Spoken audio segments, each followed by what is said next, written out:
The author of 1 King intended the story to demonstrate the profound wisdom God had bestowed upon Solomon. The king acted as Israel's one-man Supreme Court, serving as the final level of appeal in difficult cases. This particular case involved a quandary between two prostitutes. 1 Kings chapter 3 verses 16 to 28. Then came there two women, that were harlots, unto the king, and stood before him.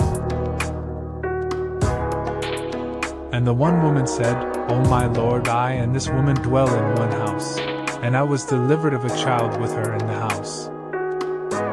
And it came to pass the third day after that I was delivered, that this woman was delivered also, and we were together. There was no stranger with us in the house, save we two in the house. And this woman's child died in the night, because she overlaid it. And she arose at midnight, and took my son from beside me, while thine handmaid slept, and laid it in her bosom, and laid her dead child in my bosom. And when I rose in the morning to give my child suck, behold, it was dead. But when I had considered it in the morning, behold, it was not my son, which I did bear.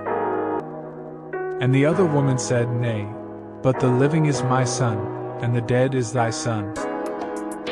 And this said, No, but the dead is thy son, and the living is my son. Thus they spake before the king. Then said the king, the one saith, This is my son that liveth, and thy son is the dead. And the other saith, Nay, but thy son is the dead, and my son is the living. And the king said, Bring me a sword. And they brought a sword before the king. And the king said, Divide the living child in two, and give half to the one, and half to the other. Then spake the woman whose the living child was unto the king, for her bowels yearned upon her son. And she said, O my lord, give her the living child, and in no wise slay it. But the other said, Let it be neither mine nor thine, but divide it. Then the king answered and said, Give her the living child, and in no wise slay it, she is the mother thereof.